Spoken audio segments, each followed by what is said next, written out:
Bon, et ben bonsoir, que de choses intéressantes que nous avons écoutées. Merci à Jean-François Gillion pour l'invitation de cette présentation qui est malgré tout un exercice très difficile parce que déjà dernières années c'est vague et choisir 10 papiers dans la chirurgie de la paroi qui est la chirurgie qu'on fait le plus des chirurgiens et donc sur laquelle il y a une énorme littérature est quand même un exercice périlleux. Je vais quand même m'essayer à vous donner envie de lire ou de découvrir au moins certaines études qui sont particulièrement significatives dans le monde de la paroi. Voici quelques liens d'intérêt avec différents fabricants de renforts de paroi abdominale. Et la première chose, c'est évidemment de vous demander pardon. De vous demander pardon parce que, je vais tricher. On me dit 10 papiers, mais si ce n'est que 10, ce n'est pas possible. Donc ce que j'ai fait, c'est choisir 10 sujets. Et sur chacun de ces sujets, j'ai essayé d'en choisir 1, 2, exceptionnellement 3 papiers qui, par leur qualité et par leur peut-être originalité parfois, nous permettent d'apporter quelque chose de vrai. Donc, pardon aussi parce que évidemment j'ai fait des choix, je n'ai peut-être pas cité votre papier, je n'ai peut-être pas cité l'article qui vous trouvez très intéressant, c'est sûr que je n'ai pas fait le choix que chacun de nous aurait fait, et je sais que chacun de nous aurait pu faire très bien cette présentation en faisant des choix parfaitement différents. Et évidemment, ces choix sont tout à fait conditionnés par l'intérêt, les domaines d'intérêt de chacun. Et puis vous allez voir en effet que je parle peut-être moins de certaines pathologies qui occupent moins mon quotidien et vous auriez voulu parler plutôt d'autres. Donc vraiment pardon pour toutes ces insuffisances déjà avant de commencer. Je vais essayer néanmoins de rester sur des articles, des papiers, des travaux qui nous donnent vraiment des réponses pratiques. Et des réponses pratiques, j'oserais dire, inappellables, s'il y a quelque chose d'inappellable en médecine, mais au moins des réponses qui sont tranchées sur un sujet. Et j'ai évité tout ce qui était non tranché, tout ce qui ouvrait plus de portes, qui ne nous donnait des réponses, ça j'ai évité de les fuir. Donc on va parler en premier de comment on ferme une laparotomie, de comment on prévient une éventration, de la hernie ombilicale bien sûr, de la hernie inguinale aussi, de l'éventration péristomiale, de la position dans laquelle doit être mise la prothèse dans une cure d'éventration, de qu'est-ce qu'on peut considérer un bon résultat ou un beau taux de récidive après cure d'éventration, des éventrations complexes, de ce que les prothèses produisent au long cours, grande inquiétude aujourd'hui dans le monde sur tout ce qui est prothèse et implant et ce que ça produit au long cours, et sur ce qu'on peut faire de plus pour prévenir les infections du site opératoire. Donc on est parti pour ce voyage. J'espère respecter les temps. Alors concernant la fermeture de la laparotomie, on a là, oui, des réponses après des années de tergiversation, des surjets, des points séparés, des fils résorbables, non résorbables, etc. On a là une très belle étude publiée en 2015, néerlandaise, randomisée. Je ne sais pas si Johan Lang est encore connecté, mais il en a été largement un des inspirateurs en tous les cas. Très belle étude qui a randomisé donc 560 patients pour voir si on fermait comme on avait l'habitude de fermer, c'est-à-dire avec un polysorbe ou un prolène 0 ou 1 en gros point de masse prenant bien la paroi abdominale versus la technique dite de small bites, de petites prises, qui est faite avec un PDS de 0, donc un fil relativement fin et lentement résorbable, et des petites prises de 5 mm le pas, 5 mm la longueur, ce qui fait en effet qu'on consomme 4 fois la longueur de la laparotomie qu'on est en train de suturer. Et le résultat est sans appel. 21% d'éventration à 1 an quand on ferme traditionnellement, comme nous l'avons tous ou presque tous appris, et 13% d'éventration quand on ferme en petite prise. Donc message important pour nous viscéraux, mais message qu'on doit s'efforcer de transmettre aussi à nos confrères chirurgiens vasculaires, urologues, gynécologues, même neurochirurgiens qui des fois accèdent à la cavité abdominale pour la quitter ensuite et aller au rachis. Donc très important, on sait aujourd'hui comment on ferme une laparotomie élective. Et aussi, heureusement, une laparotomie en urgence, puisque ce travail, alors lui, il n'est pas randomisé. Il y a un groupe prospectif de presque 500 patients pour lesquels il y a une fermeture selon cette technique en petite prise, versus les fermetures traditionnelles, donc rétrospectives d'un groupe précédent. Et quand on regarde à ce moment-là les éviscérations à 30 jours, à nouveau le résultat est sans appel, c'est presque du simple au double. Donc là encore, que ce soit en urgence ou en chirurgie programmée, pas de discussion. Aujourd'hui, c'est le Surg en petite prise, petit pas, petite longueur, fil lentement, résorbable, plutôt fin. Toujours pas de réponse en revanche pour la question des ceintures de contention. Vous savez, 94% d'après le travail qu'on avait fait publié dans Hernia, des chirurgiens français recommandent une éventration ou prescrivent une éventration après une laparotomie, a fortiori après une cure d'éventration.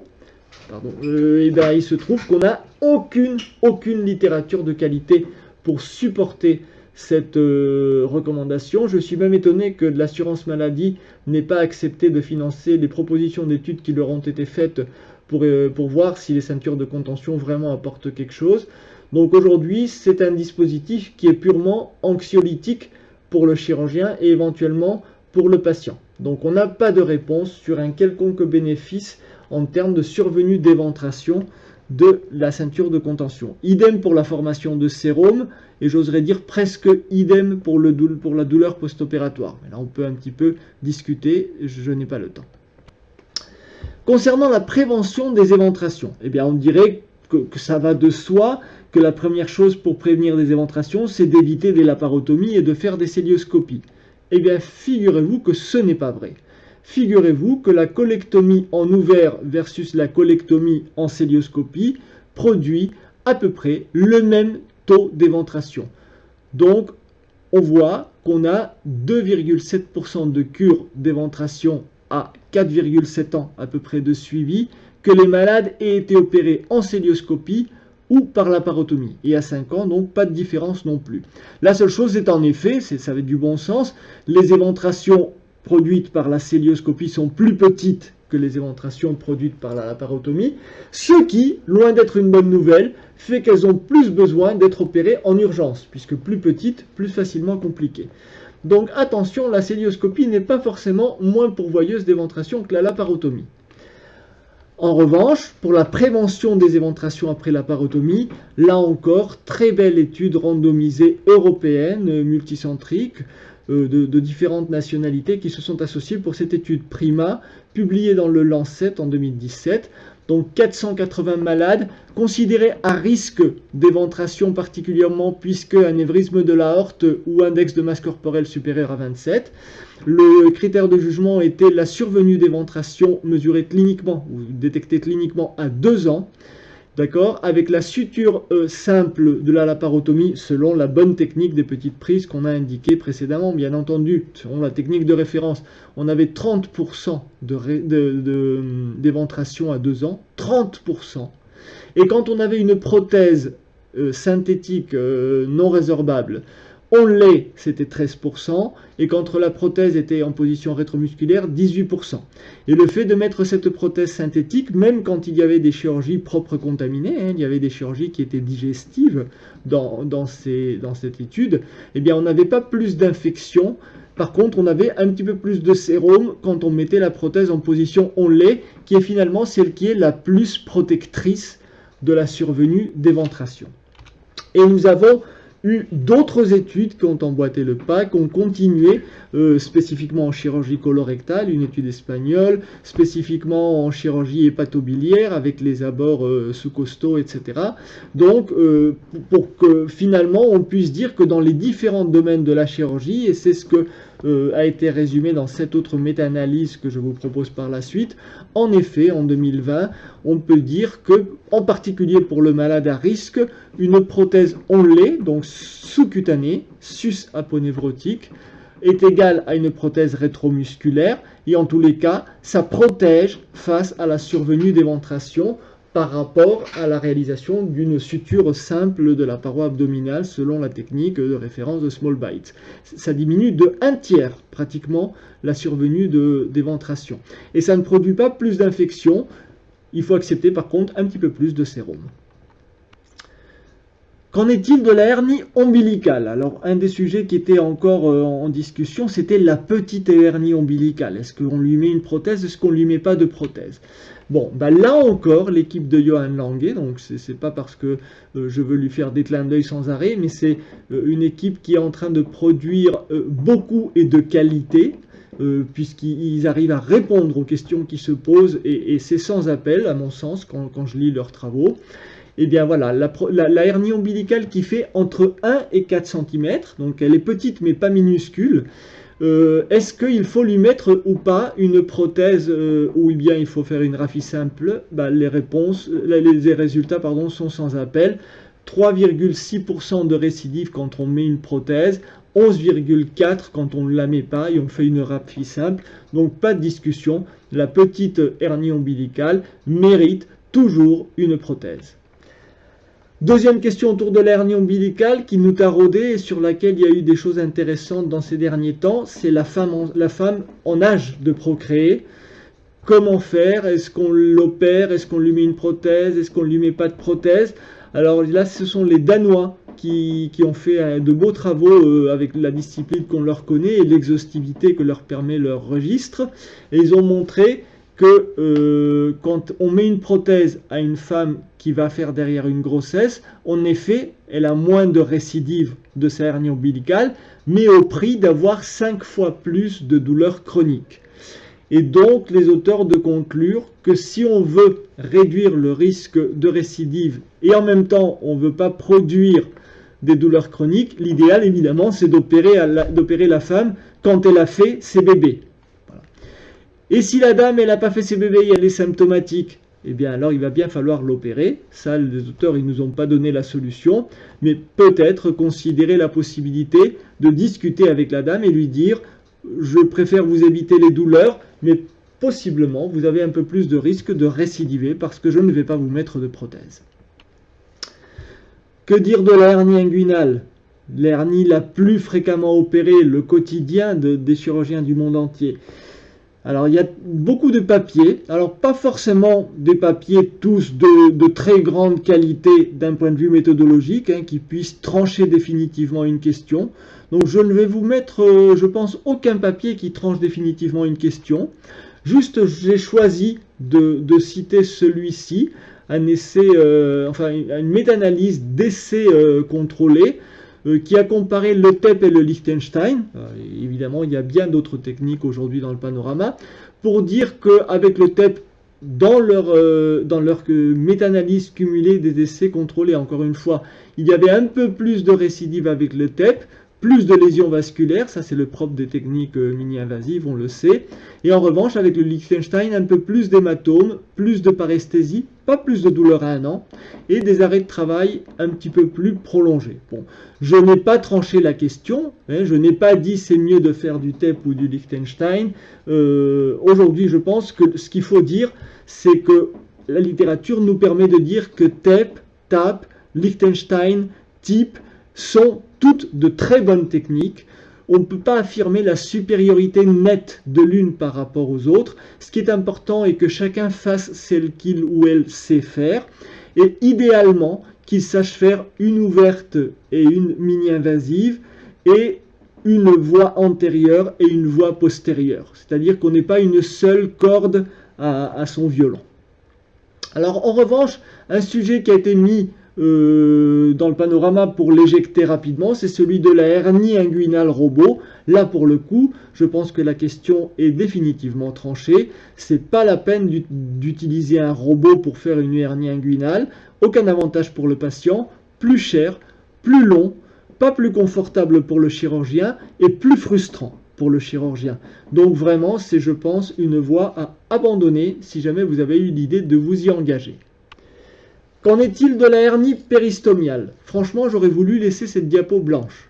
Pourquoi? Parce que c'est ma bête noire. La hernie ou l'éventration péristomiale, franchement, je le dis en toute sincérité et humilité, je suis paumé. Je ne sais pas quoi faire. On avait dit le traitement est tellement décevant, que ce soit du Sugar Baker, que ce soit du Keyhole, c'est tellement décevant le nombre de récidives, en particulier avec les briquaires, mais pas seulement. La transposition n'est pas une solution. Vraiment, c'est tellement désarçonnant que je disais, bon, ben, on va faire la récidive. Et quand on regarde, la récidive, on va faire la prévention de la hernie péristomiale. Et quand on regarde la littérature d'il y a quelques années, ben, on avait quelques essais qui parlaient du sugar baker préventif, qui se passait plutôt bien, etc. Et puis, malheureusement, j'ai l'impression qu'on est revenu dans une voie de garage, dans une impasse, parce que les essais récents, que ce soit l'essai suédois ou le très bel essai français du grec R7 fait par notre ami Michel Prudhomme, présent aujourd'hui, eh bien, les deux sont également concordants. C'est qu'il n'y a aucun avantage à mettre une prothèse prophylactique quand on sort une colostomie. Donc voilà, pour ne pas laisser la diapo blanche, j'ai cité donc ces deux études qui sont significatives et concordantes avec des méthodologies très semblables, mais j'avoue très clairement pour ma part que dans l'alimentation péristomiale, qu'en est-il de la prothèse, de la position de la prothèse quand on fait une cure d'éventration? Alors ça c'est quelque chose qui m'a toujours impressionné parce que l'éventration c'est quand même extrêmement fréquent et on n'a aucun essai randomisé qui compare sérieusement les différentes prothèses. Et donc on a les Français qui ont revendiqué le RIV, la position rétromusculaire, pendant des années, qui sont fait mépriser par les anglo-saxons et américains en particulier, qui eux se sont jetés dans la hernie dans la prothèse intrapéritonéale par voie célioscopique, l'IPOM, suivi ensuite par beaucoup de chirurgiens, que ce soit du public ou du privé, qui se sont mis à mettre des prothèses en intrapéritonéale. Puis après, mouvement général de désaffection face à la prothèse intrapéritonéale parce que certes, elle produit beaucoup de complications au long cours, beaucoup d'adhérence, c'est incontestable. Le fait est qu'aujourd'hui, tout ce que je vous raconte, c'est le mouvement de masse que nous avons vécu, mais avec finalement très peu de littérature.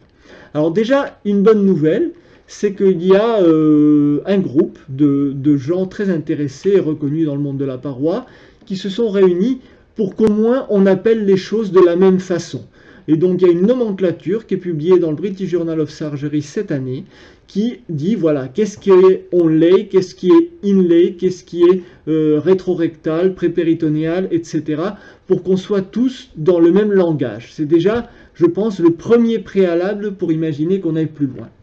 Et concernant une recommandation, une idée de dans quelle position mettre la prothèse, eh ben, il n'y a pas d'essai randomisé, comme je vous l'ai dit, mais honneur au registre, et là en l'occurrence le registre allemand HerniaMed a regardé quand même 9000 malades, 1977 chirurgies ouvertes avec prothèse intrapéritonéale et 7114 qui sont donc rétromusculaires ou prépéritonéales, ce qu'on appelait sublé. Vous voyez que dans la nomenclature moderne, le sublé a disparu, donc on va dire qu'on est en rétrorectus ou en prépéritonéal, ou éventuellement en rétromusculaire quand c'est plus grand. Voilà, donc important de dire qu'en termes de récidive, il n'y avait pas de différence significative. Me voici déçu parce que je pense qu'il y en a, mais voilà, la littérature dit cela, je me range à cela. Et par contre, la technique intrapéritonéale, la prothèse intrapéritonéale, plus de douleur à 1 an. Je pense que c'est incontestable. Les prothèses intrapéritonéales, toutes produisent des adhérences. C'est incontestable. On le voit tous quand on réopère nos malades dans les hôpitaux, dans les urgences, pour faire encore beaucoup de gardes d'urgence. La quantité de problèmes associés à une prothèse intrapéritonéale est importante. Je ne vais pas dire qu'il y en a des milliers chaque jour, mais on voit qu'au long terme, on est en train de payer le prix de la facilité de l'IPOM et beaucoup de l'IPOM Célio. Et ce ne sont pas les taquères, ce sont vraiment les prothèses elles-mêmes. Donc, je pense que l'ensemble de la littérature, même si elle n'est pas de grande qualité en termes de force probante, a permis qu'il y ait un consensus, en l'occurrence un consensus américain, qui va en ce sens de recommander la position rétromusculaire ou prépéritonéale, ancien Sabley, pour les prothèses d'éventration. Maintenant, qu'est-ce qu'on peut dire qui est un bon résultat pour une éventration, parce qu'on entendait des gens qui communiquaient 5% de récidive après éventration. On disait, oh, c'est magnifique, on ne les croit pas. 10%, ouais, c'est certainement un centre expert. 15%, 20%, 30, 30, c'est énorme, mais c'est la folie, ils ne savent pas opérer. D'accord, qu'est-ce que c'est qu'un bon résultat pour une cure d'éventration? Je pense que notre rapport de l'AFC, auquel vous avez participé très nombreux d'entre vous, permet de répondre à ça. On a plus de 1000 malades opérés sur une période de 6 mois en France par des gens intéressés par le monde de la paroi abdominale, d'accord, mais la porte était ouverte à tout le monde. Il y avait des CHU, des CH, des PSPH, des libéraux, tout le monde a joué le jeu. On a quand même, quand on fait un scanner, ce qui est le gold standard pour voir si on a une récidive d'éventration, 18% de récidive à 1 an. Et cliniquement, 28% de récidive à 2 ans, avec très peu de malades perdus de vue quand même. On a plus de 2% des malades qui sont bien suivis, documentés à 2 ans. Donc, clairement, les chiffres de récidive, quand on la cherche, comme on disait dans le moment du rapport, quand on la cherche, parfois on la trouve, la récidive, plus qu'on ne le pense. Quels sont les facteurs de risque de cette récidive? L'histoire personnelle du patient, le fait d'avoir déjà eu des récidives auparavant. Vous êtes un hernieux, monsieur, je suis désolé, on ne peut pas faire mieux que la nature. Le fait d'avoir une éventration en position latérale, de cumuler un geste digestif en même temps que la cure d'éventration, et très important, le fait d'avoir une infection du site opératoire après la chirurgie. C'est pour ça qu'il faut s'efforcer d'éviter les infections du site opératoire, et on en parlera à la fin. Alors concernant l'éventration complexe, que ce soit parce qu'elle est géante, que ce soit parce qu'il y a une perte du droit de cité, là encore, on a défini la perte du droit de cité, on a retenu ce qu'on appelait la formule de Sabag, c'est-à-dire qu'en volumétrie scanner, on va regarder le pourcentage que le volume du sac hernière représente par rapport à l'addition du sac hernière plus la cavité péritonéale. Et maintenant, la question, c'est se mettre d'accord. Apparemment, c'est autour de 20%, mais lors de ce consensus Delphi, tout le monde n'a pas réussi à se mettre d'accord sur le 20%. C'est ce qui a l'air de se dégager. Tout le monde est d'accord sur la méthode de mesure, mais pas sur le cut-off de 20%. Mais bon, je pense que les choses s'orientent en ce sens-là. Alors maintenant, une fois qu'on a ça, que faire pour faire face à ces éventrations géantes? Ce qui apparaît dans le panorama, je n'ai cité qu'une seule série qui m'apparaît particulièrement intéressante, mais là encore, il n'y a pas d'essai randomisé. J'espère que David Moskowitz va réussir à mettre en marche le sien et on le suivra tous en toute amitié pour arriver à faire ensemble quelque chose d'utile et qui réponde à la question.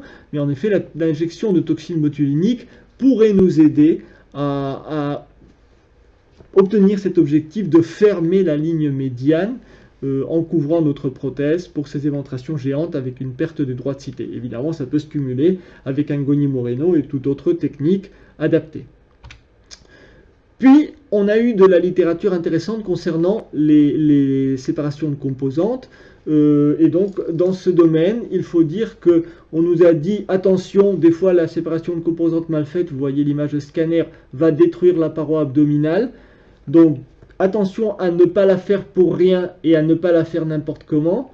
Et à l'opposé, nous avons des équipes, et notamment cette équipe de Madrid extrêmement active, qui nous dit, attention, d'accord, mais quand on sait le faire, pour des malades sélectionnés en situation extrême, on peut même faire à la fois de la séparation de composantes antérieure et postérieure.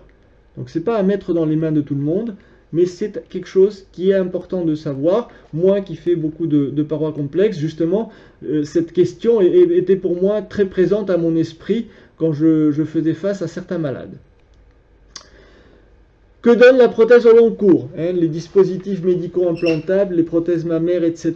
Vous connaissez tous les scandales qu'il y a eu. Eh bien, au milieu de tout ça, nous, on était tout à fait tranquille de que notre gold standard, c'est la prothèse synthétique, définitive, non résorbable, polypropylène, qu'elle soit idéalement macroporeuse, légère, etc. Bon, on a nos amis danois qui font une étude nationale sur leur registre, donc méthodologiquement vraiment très solide, et qui nous montre que, en effet, quand on met une prothèse, une mèche, on a moins de récidives. Ouf, nous voici rassurés. Mais quand on suit nos malades pendant 5 ans, un certain nombre d'entre eux sont réopérés à cause de problèmes produits au long cours pour la prothèse, à cause de la prothèse. Et les auteurs de conclure, et c'est fort inquiétant, qu'avec le long terme, les bénéfices obtenus par la prothèse sont peut-être contrebalancés par les inconvénients que la prothèse a générés. Donc voilà qu'on avait une chose qui était claire, que l'étude publiée dans le New England en 99, randomisée, nous avait tous convaincus que c'est clair, une éventration c'est toujours une prothèse synthétique définitive, il n'y a pas de discussion, et voilà que la seule certitude qu'on avait, on nous l'ébranle avec cette étude. Voilà, c'est le mythe de Sisyphe, c'est la recherche scientifique, mais on en tire des conséquences et on repart à nouveau. Ça ouvre la porte à d'autres concepts, je ne vais pas détailler ici, je me limite à vous présenter cet essai qui nous fait certainement réfléchir. Puis, pour terminer, qu'est-ce qu'on peut faire pour prévenir les infections du site opératoire qu'on n'a peut-être pas l'habitude de faire et qui est un haut niveau de preuve? Puisqu'on a vu que les infections du site opératoire, en plus de coûter cher, elles augmentent le risque de récidive de notre éventration. Eh bien, simplement suivre les recommandations de l'Organisation mondiale de la santé, publiées dans le Lancet 2016, qui nous disent que les pansements aspiratifs, je ne dirai pas les marques sauf si vous me les demandez, mais les pansements aspiratifs qu'on met sur plaie fermée diminuent clairement le risque d'infection du site opératoire. Et même après la publication de ces recommandations, on a à nouveau d'autres recommandations qui nous disent, en effet, sur plaie fermée, les pansements à pression négative diminuent de 1/3 le risque d'infection du site opératoire. Et si on a une infection du site opératoire, elle augmente de 25% les coûts et, comme vous l'avez vu, multiplie le risque de récidive pratiquement par 2. Donc je pense que pour les malades à risque, évidemment pas pour tous les malades, mais pour les malades qui cumulent quelques risques d'infection du site opératoire, d'immunodéprimés, obèses, diabétiques, etc., il faut sérieusement réfléchir à poser ce type de dispositif. Donc en conclusion, alors que la paroi est la chirurgie la plus fréquente que pratique un chirurgien général digestif, on a beaucoup de réponses centrales qui n'ont toujours pas de réponse ou pas de réponse crédible. On ébranle le peu de certitude qu'on avait. Heureusement, on a des pionniers et merci aux équipes néerlandaises, allemandes, danoises, scandinaves, etc. et aux registres français, espagnol, allemand, danois, etc., qui nous permettent d'avoir des réponses convaincantes. Il est clair que quand on monte des belles études, ça nous bouscule des fois dans nos certitudes, et c'est très inconfortable de passer sa vie à quitter ses certitudes pour en chercher d'autres, mais je pense que c'est l'honnêteté scientifique qui nous exige cela.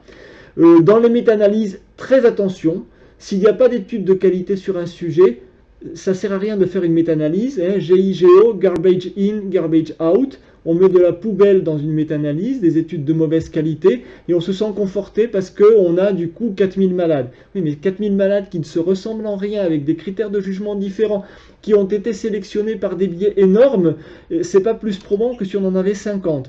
Donc attention aux méta-analyses, quand les sources dont s'alimentent les méta-analyses sont elles-mêmes des études de piètre qualité. Et puis attention aux excès démocratiques, beaucoup de consensus Delphi, etc., et d'enquêtes de pratique. C'est très bien de faire des enquêtes de pratique, mais la vérité n'a jamais été question de plébiscite. Malheureusement, l'histoire récente nous le montre. Donc ce n'est pas une votation qui décide de ce qu'il faut ou pas faire pour traiter une hernie. Donc je veux bien qu'il y ait des consensus Delphi pour qu'on se mette d'accord sur des questions de terminologie, mais il y a des excès, il y a des sociétés qui font des recommandations de pratique alors qu'il n'y a pas de littérature pour conforter les recommandations de pratique, et du coup, ça se finit en consensus de copains, et par contre labellisé sous le nom de recommandation.